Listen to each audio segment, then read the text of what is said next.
In this character review, we're going to jump in with the Stalker, one of the subkits for Ranger, and a very interesting character class in that it finally adds some utility to stealth for this class kit. Because primarily what we see with stealth, it's there to backstab. It's essentially a delivery system for backstab. And what that backstab is, depending on the modifiers in your character level, that's like 99% why you use stealth, or maybe 90%. I mean, you could use it to help augment pickpocket. You could use it to possibly explore an area, map out some of the monsters before they activate, because they haven't detected you, in theory, if you have a high enough skill points, and then position your mages or other area effects and just kind of blast stuff and run away. Very useful for stealth, yes, but you can do the same with invisibility, and there's other possible workarounds. But delivering that backstab damage is key. So we're going to build the Stalker based on that. Second, you have access to all weapons. Now, in BG1, is that really that big of a deal? There's a couple of interesting named items that you're intended to find. There's some interesting named items that you aren't really supposed to have, but you can acquire through various methods. But once we get into Siege, and especially BG2 and later, having access to all different weapons and being able to possibly specialize in them, that's kind of neat. It opens up a lot of varieties for this character kit. If you want to go close combat oriented, if you want to go range oriented, it gives you a lot of different clicky options. And especially as you get the skill points to be able to specialized proficiency in different weapons, that's going to give you the ability to switch back and forth. Once we layer this over backstab, that's where things get really, really interesting. Of course, you can use headgear, you can use shields. You're limited to leather and studded, so your armor class isn't going to be as jacked up as a full kit fighter, but that's not what this character class is. It's a ranger. But with some of the higher leathers and maybe a dex bonus and a few other things and a few other buffs, your armor class can get respectable, and you're going to be literally stalking. You're going to be using that stealth to deliver the backstab damage. So the lower armor class, in terms of not being able to equip the medium and heavy armors, I don't really see that as a deficiency because that's not the focus of this character class. It's kind of like saying, mages, I can't wear armor at all. Well, they're not intended to wear armor. Or I guess a better analogy would be when we explored the Bard character class. I pushed that up to the archive here under the Baldur's Gate playlist. Bards, they can wear armor, but then you can't cast spells, and you need to cast spells, so you don't really wear armor unless it's Elven Chain. But that's not the focus. That's not the focus of the character class. So continuing on with that, named enemy. Now, this is an interesting aspect. When you create the character, you get to name an enemy, right? You're literally going to stalk. You're literally going to make this the focus of your profession as a ranger. Well, what do you pick? My opinion, without giving away any spoilers, because there's a lot of interesting D&D, iconic D&D monsters that you're going to face, and I don't want to tip that scale. You need to discover that for yourself. But looking at the list, lower level monsters are not really going to be the problem. And some of those monsters, because this kit originated with BG1, when you see that, do I really need to fight gnolls? I mean, I could probably deal with them enough as it is once I hit level 2 or 3, or I've got a solid party. But some of those monsters named on there, you're going to encounter at different points, and they're going to be pretty powerful. So to have every little advantage, every little plus something that you're going to stack with your preferred enemy, your named enemy, that's important. So I would pick very carefully on this list. And there's no necessarily right or wrong choice.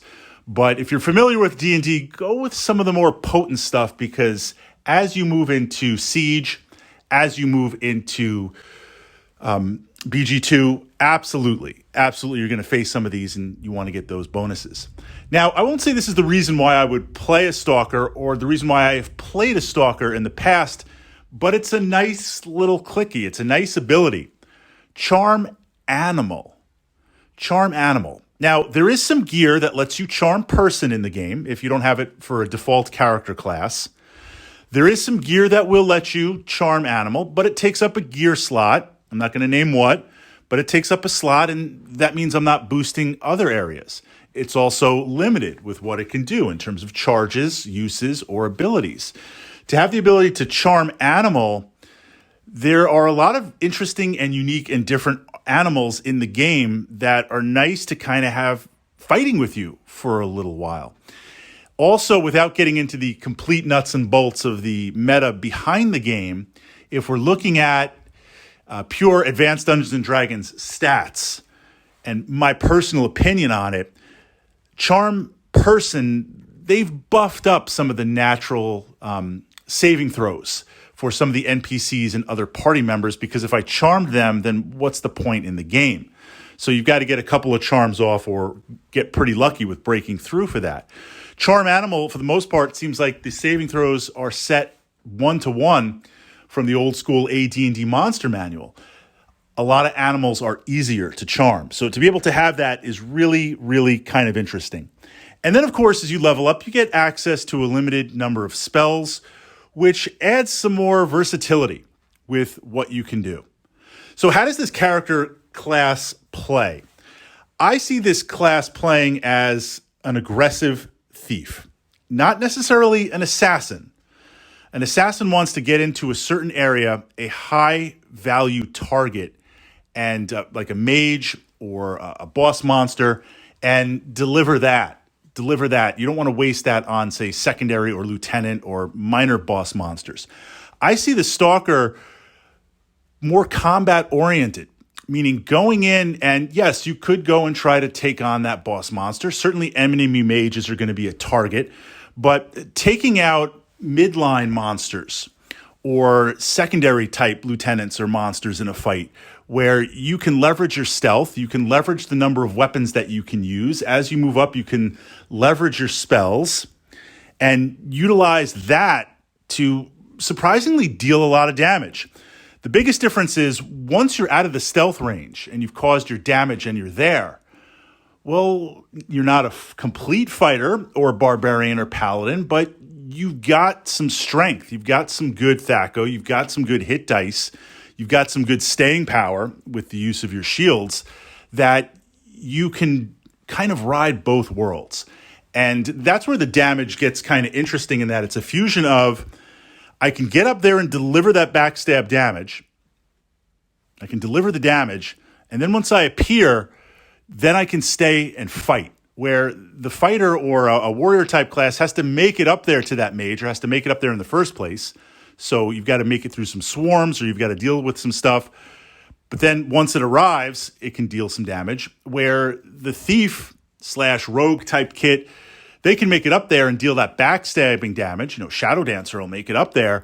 But then, do I want to hang out? No, I want to get the heck out of there, especially with some of the more powerful named monsters in BG2.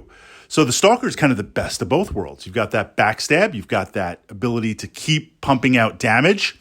You've got a nice preferred enemy, if you can pull that off. You've got the charm animal, which is kind of cool in a lot of different scenarios, because it's not just like out in the woods you can utilize this. There's a lot of animals in the game.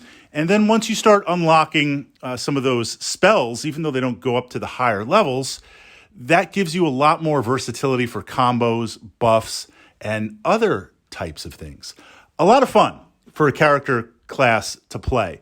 Not one that seems to be regularly played. It seems like a lot of players will go with a straight ranger, or possibly fill this class with a very well-known and well-done NPC in the game. So it's like, well, I don't have to be that class because I can pick it up and utilize it. Not that you can't have two character classes and NPC in your main tune in the party. Absolutely. But another great character class to explore.